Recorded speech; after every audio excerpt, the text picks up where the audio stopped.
So let's begin with the workout, going from head to toe, joint mobility all the way through. We're going to start with our neck. Put our hands here just to stabilize our shoulder. Look straight up with an exhale. Come all the way back down. 2, 2, 3, 3, 4, 4, 5, 5. Now, following the line of the chin straight forward and back. 1, 2, 3, 4, 5. Now we're just going to turn our head side to side using our crown. 1, 2, 3, 4, 5. And now from the base of the neck, we're just going to bring our ear all the way towards our shoulder. Come right back up, stopping in center. 2, center. 3, center. 4, center. And 5, center. Now, we're going to slide side to side, gliding on the neck. Now, this will be a tougher motion for beginners, so it does not have to be a big motion. Keeping your chin parallel. 1, 2, 3, 4, 5. Now, the most sophisticated motion we're going to do is just simply a circle. So bring the head back, full circle forward and stop at the back. Going the other way, the other way. Next, I'm going to look all the way to the side, turn my chin up, letting my ear scrape my shoulder, looking all the way to the other side.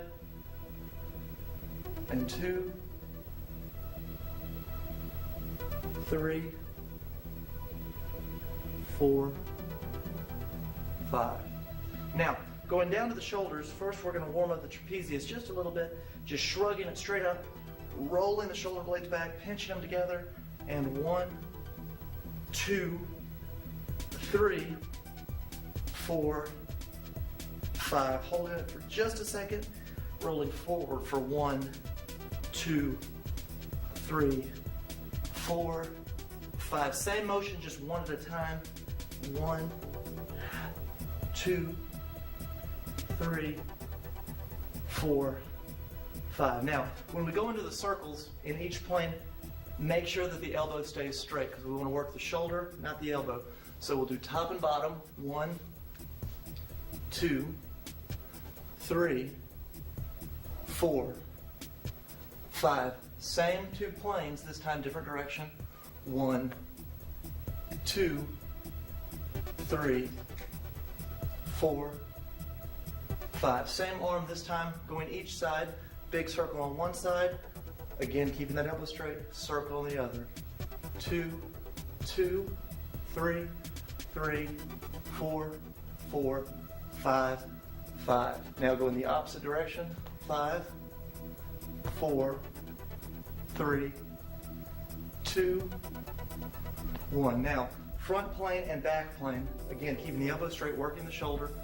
1, 1, 2, 2, 3, 3, 4, 4, 5, 5. Go in the other direction. 1, 2, 3, 4, and 5. And starting again on the other side. Top, bottom. 2, 3, 4, 5. And go in the opposite direction. 5, 4, 3, 2, 1. Side to side. 1, 2, 3, 4, 5. Other direction. 1, 2, 3, 4, 5. Front and back. 1, 3, and 5. Go in the opposite direction. 1, 2, 3, 4, and 5. Now taking both arms, holding invisible pointers in my hand, I'm going to raise my trapezius up, roll the deltoid forward, stab outward as this arm rolls the opposite direction and stabs forwards.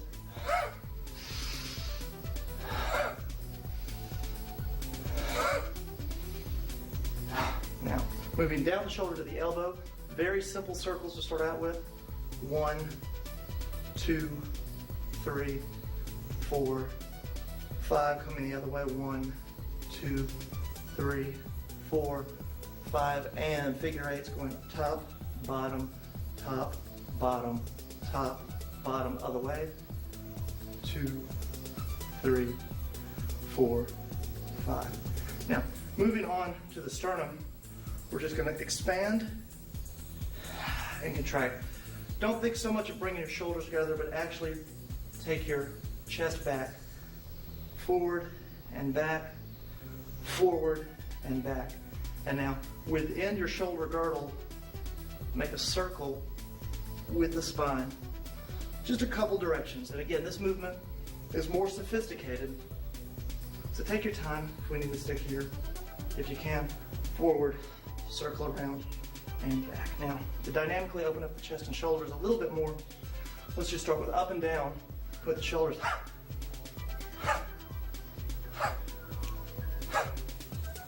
Now, the same thing, going different directions. 1, 2, 3, 4, 5. Starting with the chest and loosening the back up a little bit more. Starting with the elbows. 5, 4, 3, 2, 1. The same thing now. I'm going to try to keep my hands on the same plane. I don't want to reach down. I want to keep everything on the same plane. So I'm going to 1, 2, 3, 4, 5. Now, keeping one arm centered, opening all the way up, opening all the way up. 2, 3, 4, 5. And I'm just going to kind of let that twist keep happening. Loosen up the spine. Make sure I'm exhaling whenever I feel any discomfort. Try to keep my throat open.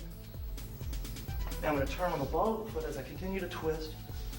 Just continue to get loosened up. Remember, this is just about getting prepared to work out so that we don't injure ourselves. Now, starting with a very basic circle for the upper body, using the hips as my hinge, I'm going to look at the floor, sweep across, look forward at the ceiling, back at the wall, down at the floor. Going the other way. Now I'm going to drop my eyes a little further back, trying to spot the back wall. Exhaling through the entire motion, all the way through. All the way through. Now I'm just going to do forward as I arch my back and hold it. Think of a deadlift position. And again, hold it. You feel this one in the hamstrings for the first time. Bring it back up, looking backwards. Keep your knees soft, forward and back.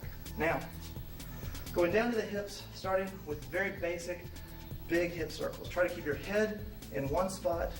1, 2, 3, 4, 5, 6, 7, 8. Gonna go the other direction. 1, 2, 3, 4, 5, 6, 7, 8. Now, very small circles, keeping the legs and the abdomen still. 1, 2, 3, 4, 5, 5, 4, 3, 2, 1. Now, we're going to roll the knees and the ankles at the same time. When the knees go in, I'll come to the insteps, all the way out. 2, 3, 4, 5. 1, 2, 3, 4, 5. Now, moving back up to the hips to include everything a little bit more. Want to find a good stable position on one leg. This is training. This is maybe all people can do, maybe right here. Lift up as high as you can comfortably and tether yourself. Give yourself an imaginary object to focus on. Open your hip up. 1, 2, 3, 4, 5, and then go the other way. 1, 2, 3, 4, 5. Just going to do the other side. 1, 2, 3, 4, 5, and the other direction. 1, 2, 3, 4, 5. Now, focusing just a very little bit on the hips still. Just going to do a sideways raise. I'm going to keep my crown and my coccyx in one line. Chest up, hands, and just raise easy. 2, 3, just a few times. And the other way, again, good head to rear end relationship. 1, 2, 3. On that one, we're not going for height, we're just going to loosen up the hips. So now going to the floor series. We're going to start with our 5, 5, and 5 exercise. Coming up 1, 2, 3, 4, 5. Then doing an outside circle with that same leg. 1, 2, 3, 4, 5, followed by the inside circle. 1, 2, 3, 4, 5. Switching legs. 1, 2, 3, 4, 5, and 1, 2, 3, 4, 5, and 1, 2, 3, 4, 5, which is why that one is called 5, 5, and 5. Now, going to the side, propping yourself up with your arms, trying to get a straight line between your heel and your hip. Take a blade edge position of the foot, or just lead with the heel, and only raise it up until you feel your hip release. 2, 3, 4, 5. Now switching sides again, making sure your body's in a line from heel to hip, ideally from hip to shoulder, and raising it again in a line. 1, 2, 3, 4, 5. Again, we're trying to get our joints ready, not necessarily our muscles. Now, coming into this position, resting in sort of a modified Sphinx pose. We're going to be right here with a little bit of tension in our lower back, pointing our feet. I'm going to point my right arm as my left leg stays straight. I'm going to pump them together. 2, 3, 4, 5, and switch. 1, 2, 3, 4, 5. Then, first set, I'll keep my chin somewhat neutral. I'll raise my left leg, push it forward, bring it over to touch my hand. Do the same thing on the right side. Heel up, reach over to touch. Really a great one to warm up your lower back, regardless of where your range of motion is. 1, 2, 1, 2, 1, 2. From here, just come into a basic cobra position. If your shoulders are right around your ears, go ahead and relax them down. Tighten your rear end a little bit, it'll deepen the stretch. Bring it up to the squat position and stand. And now, from head to toe, we've loosened up everything. You should have a light glaze going, a light sweat, and now you're ready to get into the serious part of your workout.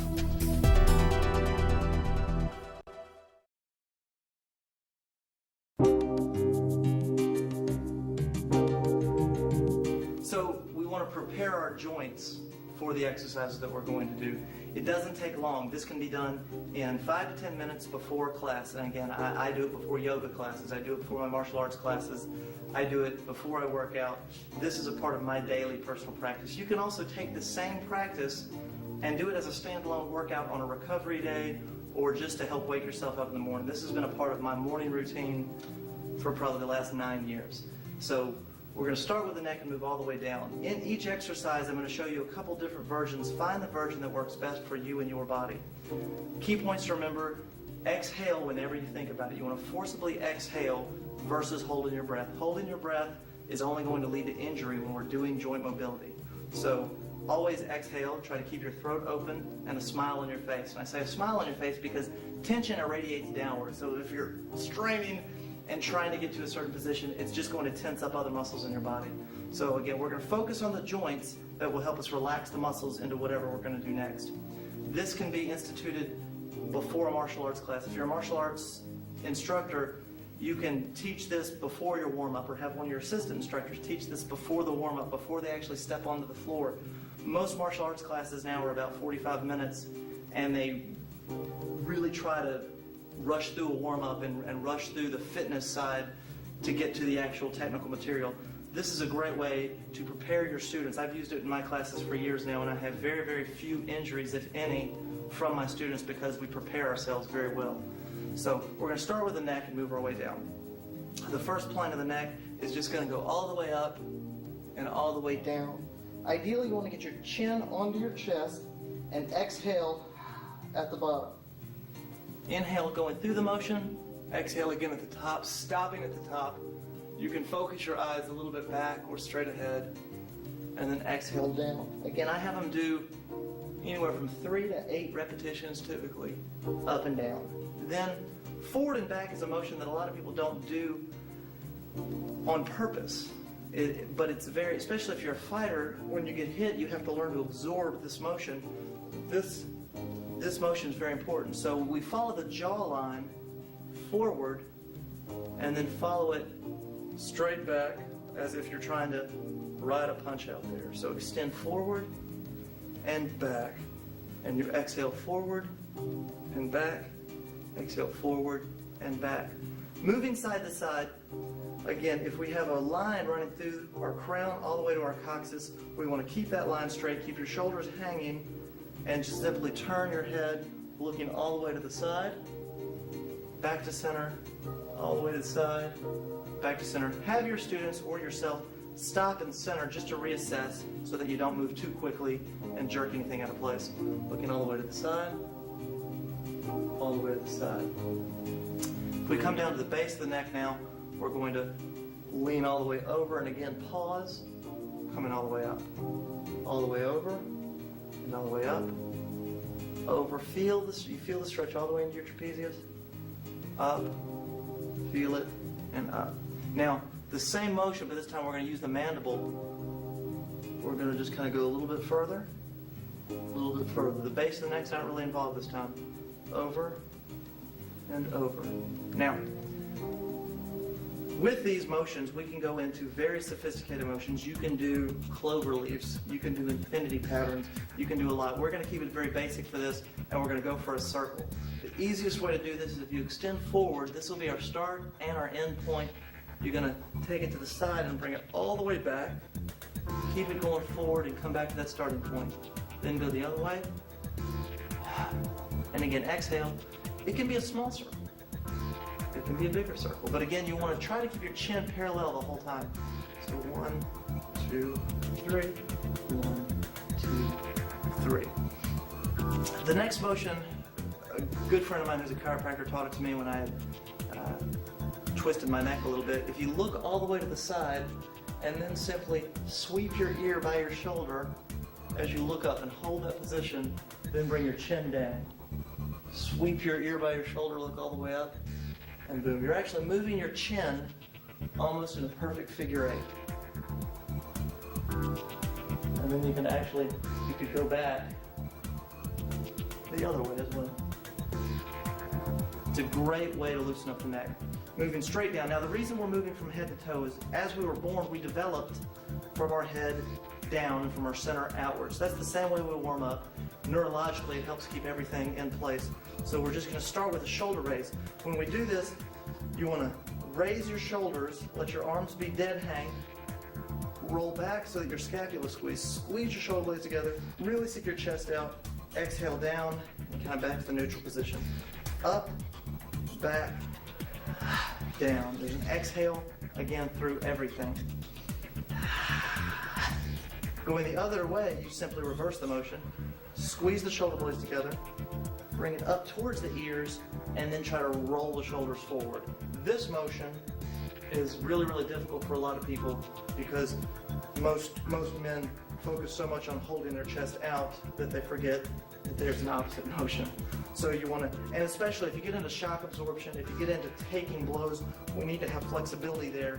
So if you don't have the flexibility, that's when we pop rotator cuffs and injure ourselves. So starting with the back position, squeezing shoulder blades together, rolling up and forward. Up and forward. Same exact thing happening unilaterally, one at a time. Bringing the shoulder up, rolling it back, up, rolling it back. Going the other way.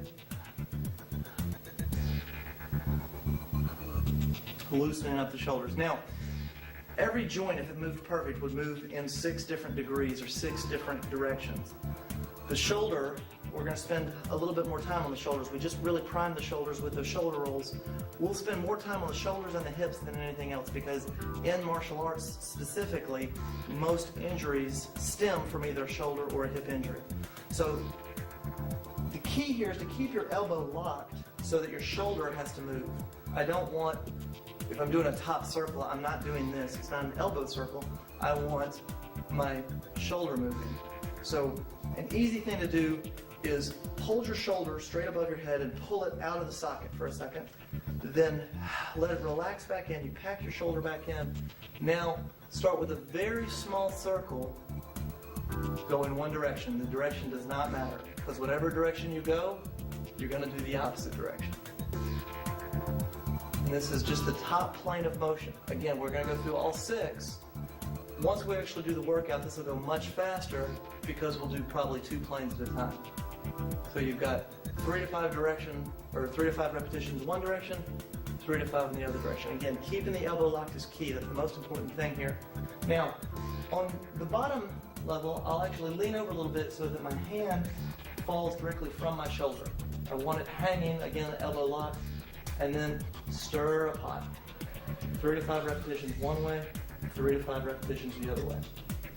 Nothing more stressful than that. Going to the side plane.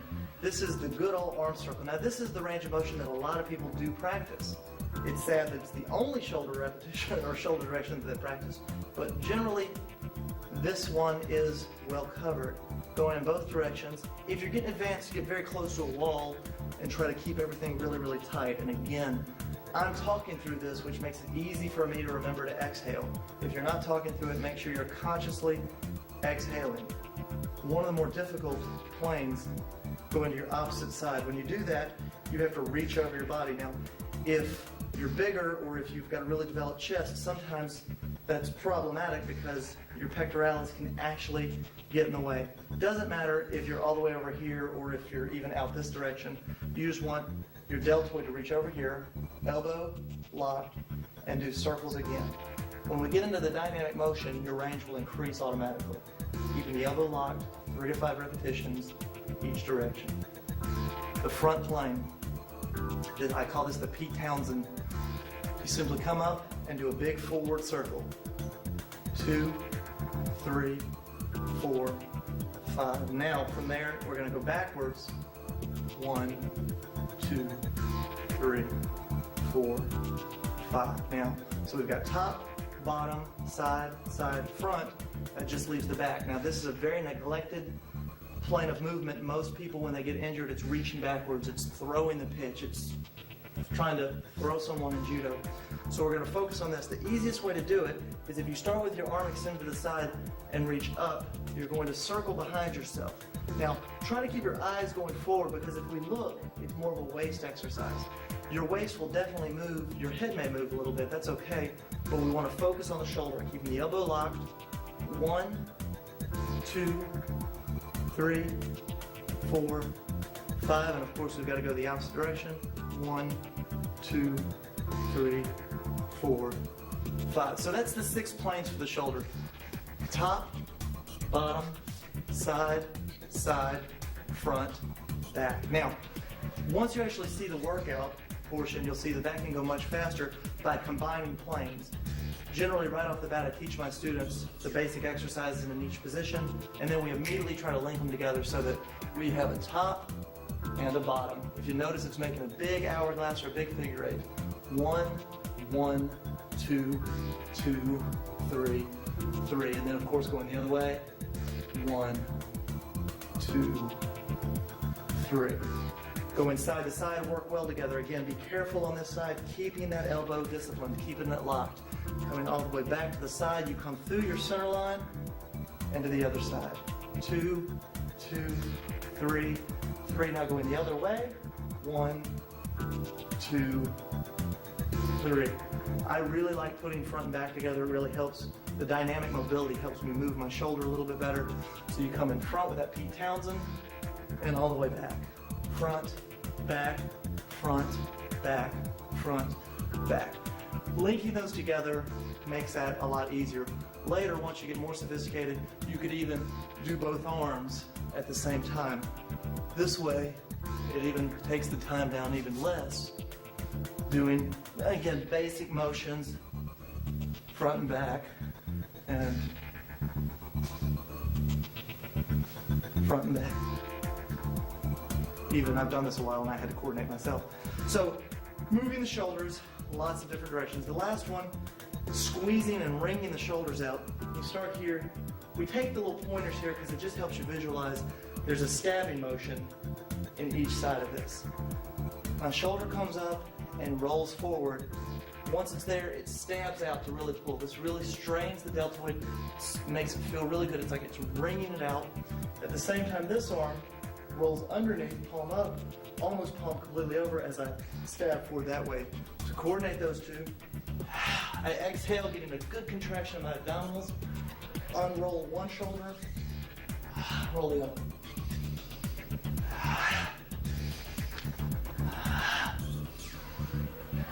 Good. Going down the shoulders to the elbows. Very, very simple here. One of the key components in elbows injured. If my elbows look weird, I have a really badly hyperextended elbow from a break when I was a child. It caused me a lot of pain for a lot of years. After doing these basic joint mobility exercises for a few months, the pain went away. I have to still do it every day, but I'm not in pain in my elbow anymore. Basically, come to a position like you're trying to flex your bicep, and then you want to continue to torque your hand as you roll. It'll really release that elbow capsule, make it feel really, really good. Going the other direction, you just do the opposite. Try to turn your hand out as you're doing it. To sophisticate it, you can actually do a figure eight with the elbow, coming down, plays with your shoulder a little bit more too. Almost anything that you do with your upper body, your shoulders will be involved. Almost anything you do with your lower body, your hips will be involved. So we focus on the shoulders and the hips a lot. We're going to go down to the sternum and the chest. First is basically opening, really sticking the chest out, squeezing the scapula together, exhaling like you're absorbing a punch. Forward, think of cat pose in yoga, and convex and concave, in and out. Curve your spine one way, curve it the other. Now you can actually circle the spine, going forward and forward. This is very much a belly dance motion. A lot of men are uncomfortable doing it, but once you do it and you feel the release, you'll understand why.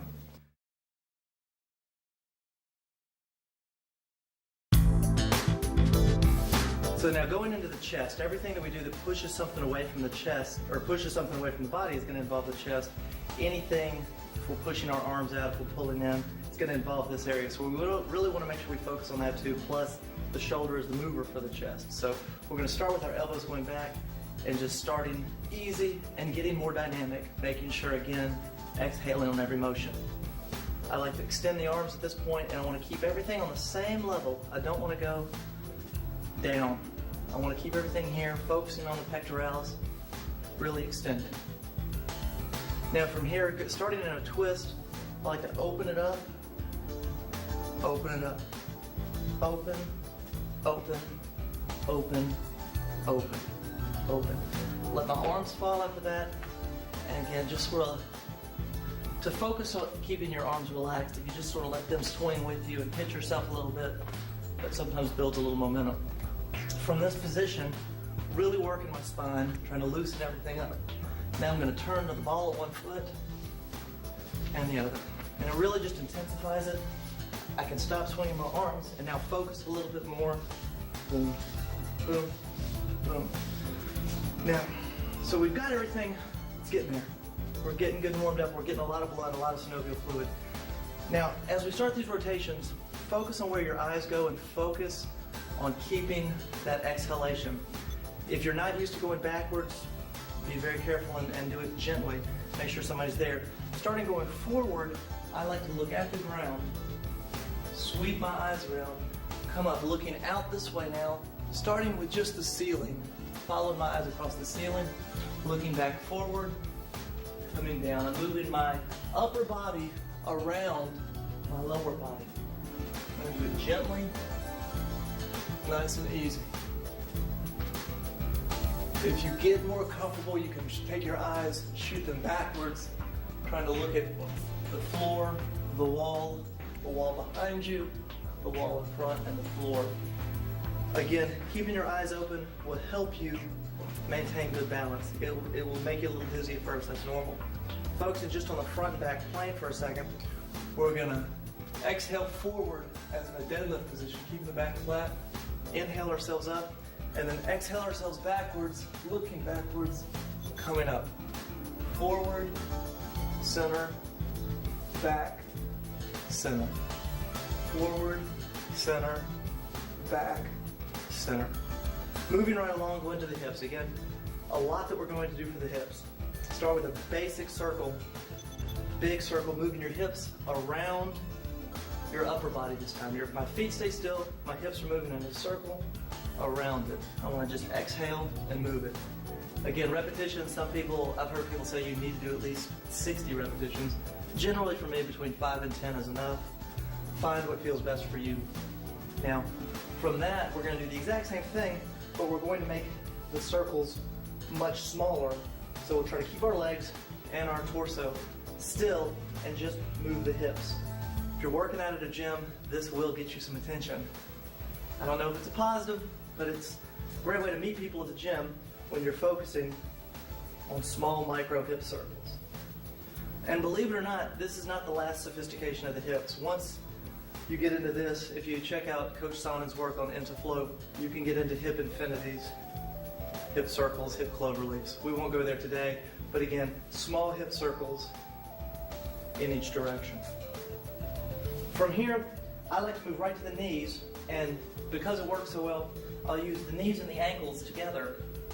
What we do is basically when the knees go in, I'm on the insteps of my foot. I'm really raising my feet up, knees almost touch, roll flat across my foot to the edge of the blade edge of my foot, roll the knees back. 1, 2, 3.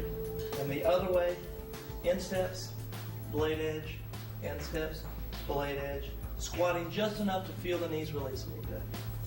Another great way to do that is if you bring your knees together, just circle your knees around your feet. Notice my feet are still moving, still the weight transfer is really, really evident. Right. Coming back up to the hips now. We've gotten the knees, we've gotten the ankles, coming back up to the hips, 2 basic circles. In my first video, Freedom of Movement, we focused just on the hips for kicking and foot fighting. This is more of a general warm-up from head to toe, getting you ready for any type of class. However, I still want to do a couple of the base exercises from Freedom of Movement because I think they're important. Starting here, we open up the hip. Without letting it come down, you bring it back up, open it up again. Again, 3 to 5 repetitions. On the other side this time, when this comes up, you want the foot to trace the knee. So it wants to chase it around, as if you're trying to knee something here with your foot behind it. So you can do 3 to 5 repetitions going back, really work your balance, and then 3 to 5 repetitions going forward. When you get into sideways swings, there's so many different types. We're going to do a very, very basic one here, just for the sideways of the hip joint. Keep your head above your rear end, keep everything in line, and you want to raise your leg just so you feel the hip release. I feel a pop in mine. Boom. You can go one at a time, really easy, or you can do a few repetitions on each side. You should not feel this in your groin muscles yet. This is just for your hips.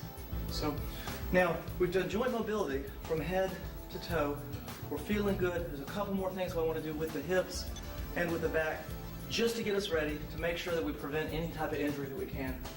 This next exercise, again, was taught in my first video, Freedom of Movement, and it's called the 5, 5, and 5. We call it that because there's 3 different sets of 5 leg raises. You raise it straight up, you do a circle, and you do the other circle. Very, very simple. You want to keep your back flat. I like to bring my non-kicking leg up as close to my rear end as I can, and I hold it there. Keep my eyes forward just to create a little bit of tension in the abdominals, and I want to raise my leg up dynamically, not too hard, not too fast. Using my hip flexor to raise it up, feeling the stretch in the hamstring, and bringing it back down. I'll do 5 repetitions like that, and then I'll start the outside circle. So I'll bring the foot up, drop it to the side, swing it around. Bring it up, drop it outside, swing it around, toes up, and out. Now without putting it down, simply swing it back the way it came, up and down. Toes pointing behind me, up, heel, coming down. Boom. Now, the 5, 5, and 5, of course you'll do these exercises on both sides when you follow the workout. The importance, again, you're not only getting really, really deep into the hip joint, we're also now priming the muscles. You're getting a little dynamic stretch in the muscles themselves that we're going to use. When we come sideways, again, we're focusing on this hip joint here. I want to keep a little bit of tension in the legs. I like to do a side kick position on my foot. If you have a different style or if that's not important to you, keep your foot however. But I want to raise, again, not trying to dynamically stretch the groin muscle, just working into the hip. 2, 3, 4, 5. Now, that's a muscle that a lot of people don't use a lot, so that may actually, you may feel some residual muscular tension after that just because it's new. Next 2 sets of exercises were on our belly. This is to actually stabilize the lower back and at the same time continue with our hip mobility. What we'll do first for strengthening the lower back is we'll point the leg straight behind you. I want to keep a straight line between my hip and my toe, and then I'll stabilize with the other arm. And we just do little pumps for 3 to 5 repetitions. Just little bitty pumps. Meaning both sides. I want to keep this thigh up, straighten the arm out. 1, 2, 3, 4, 5. As with any dynamic exercise, you can increase the velocity, you can increase the intensity as you increase the repetitions. The next one we call the scorpion. Start with your hands all the way out, and I bend my left foot at my knee, and I push it up first, so there's tension in my gluteus, and then reach it over, trying to touch my foot to the mat, close to this other hand. Some people won't get that close, and it just may be here. This is absolutely fine. You're still warming up your hips. You're still loosening up your lower back. There's nothing wrong with this. As you get more advanced, you will get closer to your hand. And just remember to exhale.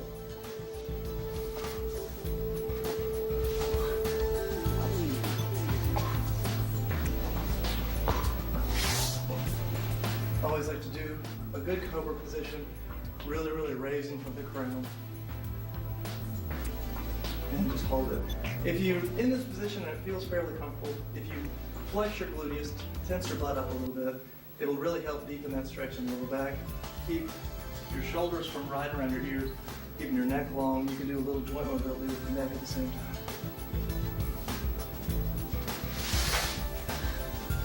And now what follows is the actual same joint mobility routine, but we do it in a little bit more real time. There's a little bit of explanation, so a little bit long, but you can actually follow along with that. You should be able to knock it out right at 10 minutes.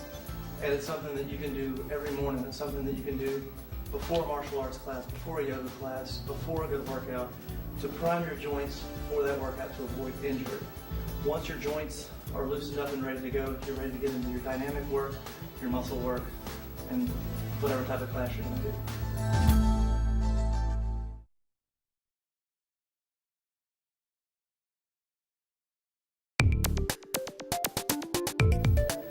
Next, we're going to go over some basic exercises for mobility on the ground. Grappling has become a huge sport. It has become a fixture in the martial arts.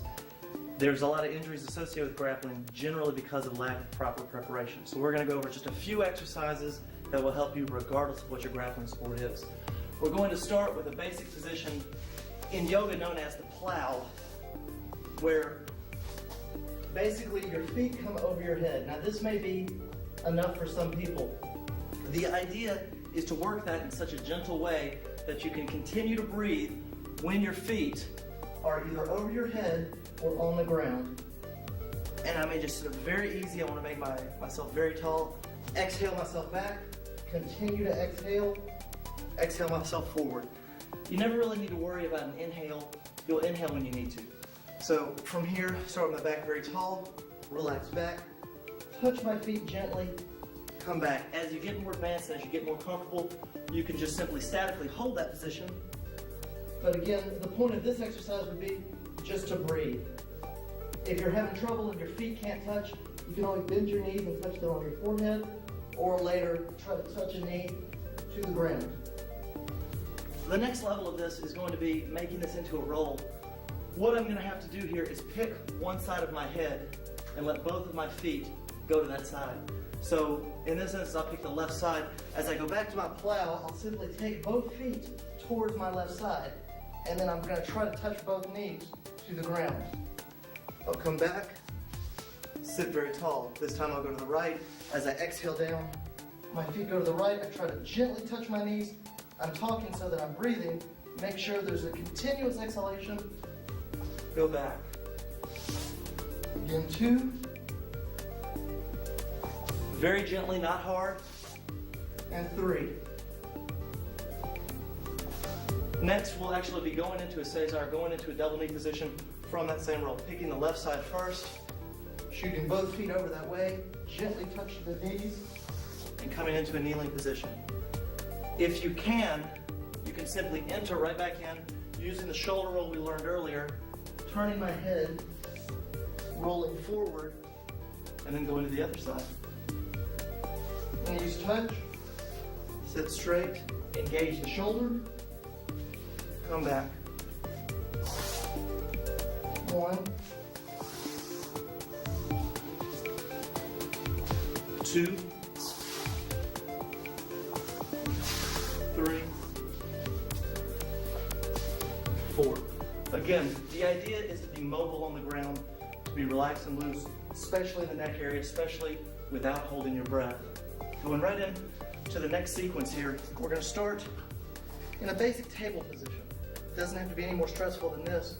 I'm going to raise my right hand as my left foot moves right underneath myself. Take this quad position. I'll then raise my left hand as my right foot steps underneath and it swings back around to a table.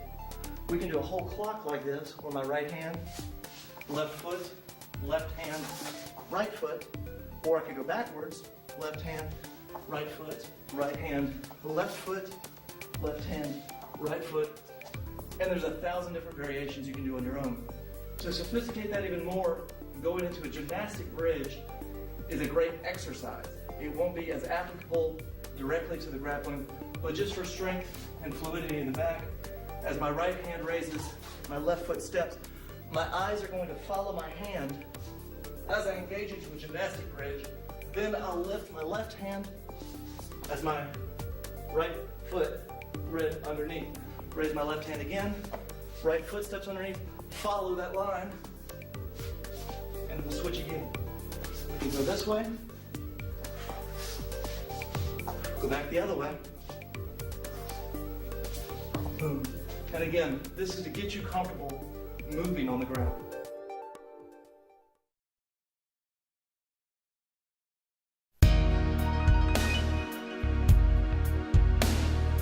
Another exercise that's great for grapplers is learning to move with your legs on the ground. So if we take a position, again in yoga this is called a basic pigeon pose. And what we're going to do first is move forward and back. So I'm going to swing my leg, keeping it as straight as I can, forward, pointing my toe at my target. Now, using my heel as a hinge, I'm then going to come around, moving forward into that pose. Now, to move back is no different. I can simply bring this leg around, take it back, switch my leg to where it was, and take it back. I can actually step from here. Now this, I'll roll over the top of my foot to a flat foot squat, engage a knee, roll over the top of my foot, and take it to a pigeon position on the other side. So again, rolling up, bringing it into what we call a triangle squat, rolling over my foot, flat-footed, engage the knee, rolling over the top of the foot, taking it back again to your pigeon position. Learning to move in these positions are on the ground. Taking this into what we call a shin box. There's a box here, the imaginary fourth side is behind me. I'm going to engage the ground this way, swing my legs open, and make the shin box on the other side. Slide in as I engage. 1, 2, boom. 1, 2, boom. Again, these are just mobility exercises. A plethora of technical applications are available for these. Talk to your teacher, look at your own grappling game, your own sport, and you can find your own applications. These can be actually added to different sports. If you're a wushu player, you can do the same position and work on your Nanchuan or your ground game that way. They're very applicable for that. If we go back to the exercise that we did in mobility in the first section, that we were bringing this up, we call this the scorpion. A lot of grapplers really like that for the potential guard pass. One way to do it is to start in what we call a downward facing dog position. Let your leg float upwards, reaching behind you. You want to really, really reach, and you're going to actually disengage and fall over that way. We can come right back to that position in the downward facing dog.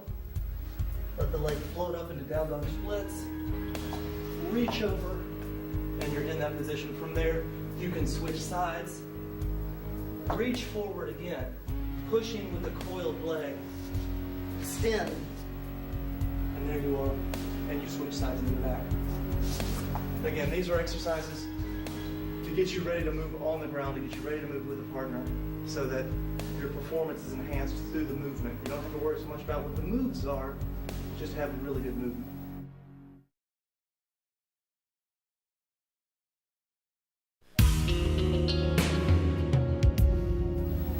When it comes to stretching in the martial arts, people either overemphasize or underemphasize. Mostly what I've noticed is they do it at the wrong time. Stretching, first of all, is a bit of a misnomer. Muscles really don't stretch in the way that we believe that they stretch. A muscle relaxes into a position. Your muscle length really doesn't change. It may vary slightly, but for the most part it doesn't change length. Your nervous system allows you to relax into certain positions.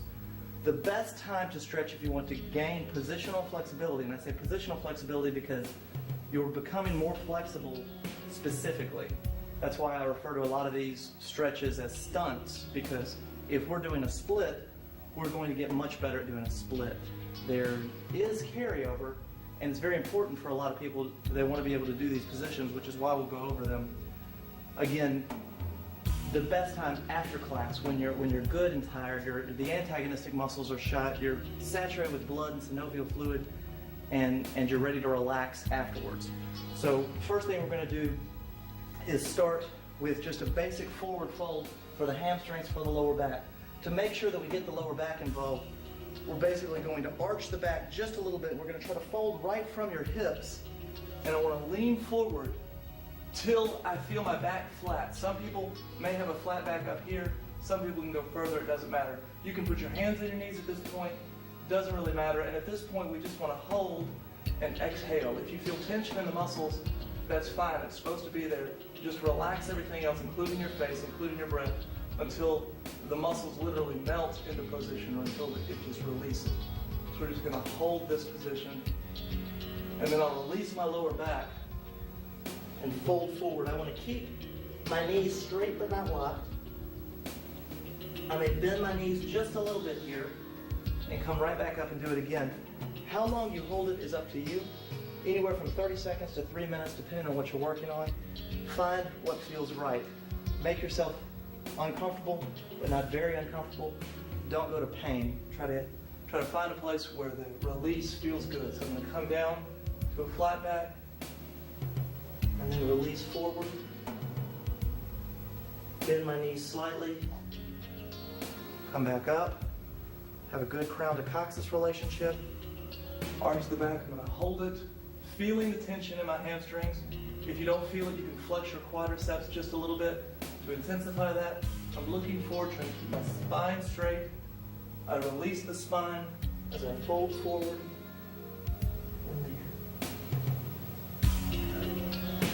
Now, the next position, still focused on the hamstring group, we're going to focus on the hip flexor as well, taking you into a position that will lead you into a split. Most people, the split is the end-all be-all. Once you get there, you realize it's not, but let's learn how to do it safely and properly. If we start in a double knee position, we can assume that our hips are square. So I'm going to try my best to keep my hips in this position. As I take a lunge forward, my rear foot is on the instep, and I'm going to lean forward. If you're brand new at this, make sure that your knee does not go past your toes. Most exercise physiologists and personal trainers will tell you to never let your knee go past your toes. You shouldn't if you're a beginner. Once you reach a certain level of flexibility, it's okay because it's just stretching out your Achilles and stretching out your ankle. We just want to make sure that it's safe. So trying to keep my hips square, I'm really leaning in at this point, feeling it in my hip flexor. And if you look at the relationship between my knee and the top of this thigh, there's already a split going on. So now it's just a matter of getting my foot involved in it while keeping my hips in this position, and I want to keep this foot flat for safety. I'm now going to come up with my toes facing the ceiling, and again, really try to orient myself so that I'm square right here. As I do that, I want to make sure I keep my right leg straight. I'm going to put a little bit of tension in my thigh with a flex, just a little bit, until I feel it release.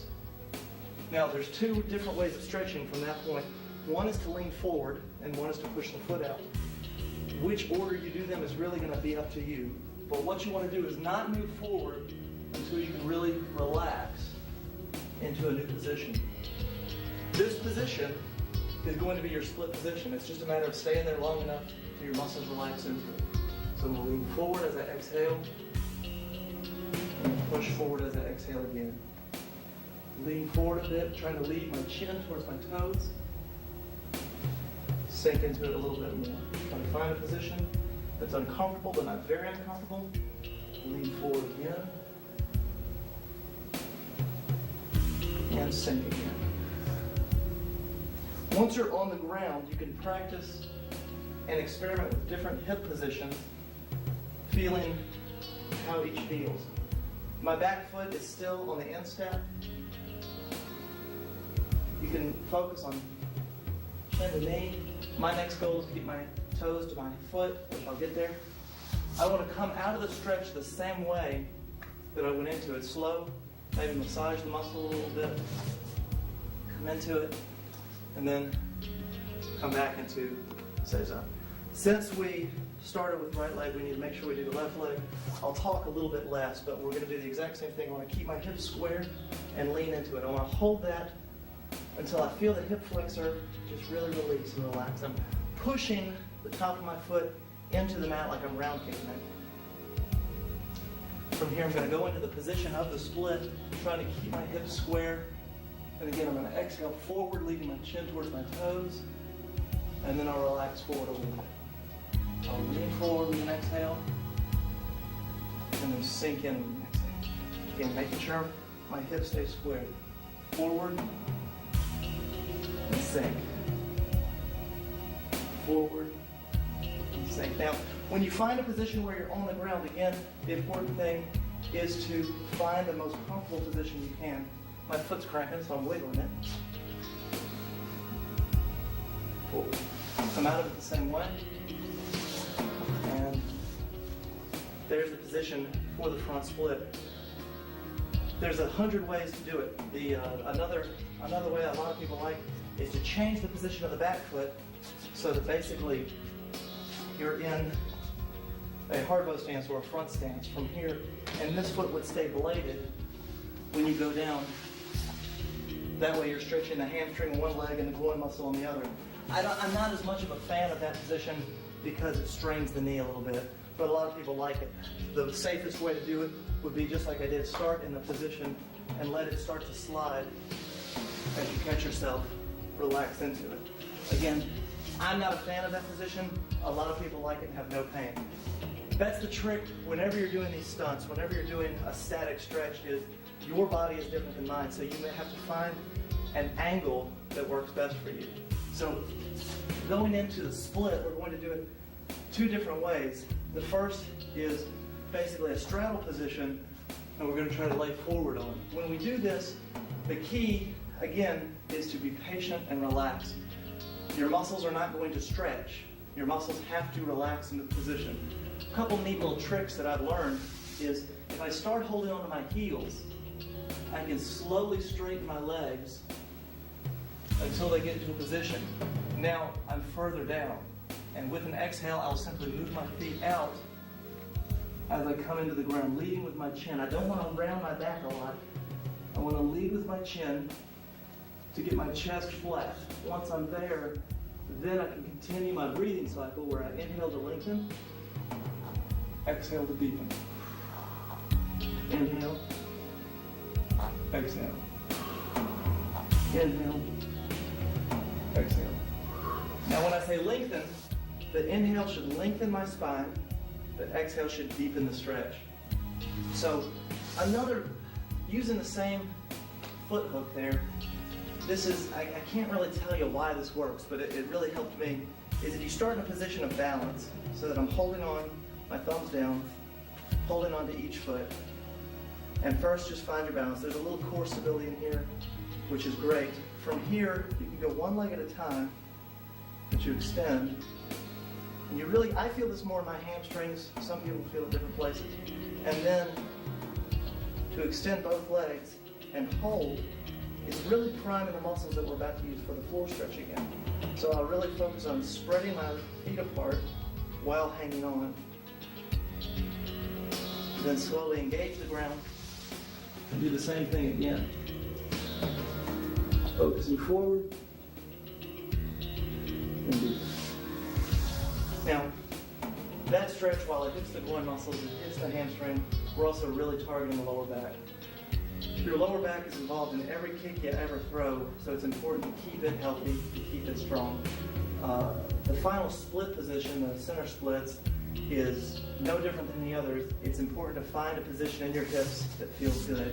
So we'll start with standing, and I'm going to do the same forward lean I did in the hamstring stretch, arching my back slightly and leaning forward. I'm going to stop when my back is flat, and then release down just a little bit. I'm going to reach behind my feet and pull with an exhale. Bend my knees again. Come up. Shake the legs out a little bit and spread my feet a little further apart. I do that basically to prime the muscles I'm about to stress. So now one more time as I lean forward. Exhale. Now, I'll put a brace down with my hands or my fists. If you have something you can hold on to, that's great. And I first want to just slide my feet out as far as they want to go comfortably. And my first stretch today is never a full split. So I'm stopping right here, and I'm just going to stop. Just going to hold it. I can put my weight more on my arms, relax my legs a little bit, and then I can take my weight back a little bit, intensify the stretch. I can notice I'm wiggling my feet to change the position of my hips. Another thing I can do is lean on my forearms, which takes some of the weight off of my hips. This just helps me relax in the position. I'll rock ever so gently, again, just to get my muscles to relax. Wiggle my feet, rock my hips. Then I'll do a couple flex and releases. So I'll flex my thighs, release, flex my thighs, release. When you come back up, be a little bit deeper in the stretch. It's important after a long position like that to shake. We used to call it counter stretching. Basically, just wiggle and vibrate all of the muscles. So with the front split and the side split, it's the two main positions a lot of people look for. The biggest advice I give everybody is patience. Everybody's body can get there. It's just a matter of waiting if you're going for that. When you're going for kicking, again, dynamically moving. If you saw freedom of movement, that covered how to get ready to kick high. This is positional flexibility or a stunt. To be able to go down into a split will not necessarily help me kick higher. It will just help me be better at the splits. Again, it's a great position. You can use it in your forms. You can use it as part of your workout. I'm a big believer in having a freedom of movement so that you can move however you want. But again, these are the two main static stretches people really, really focus on and worry about.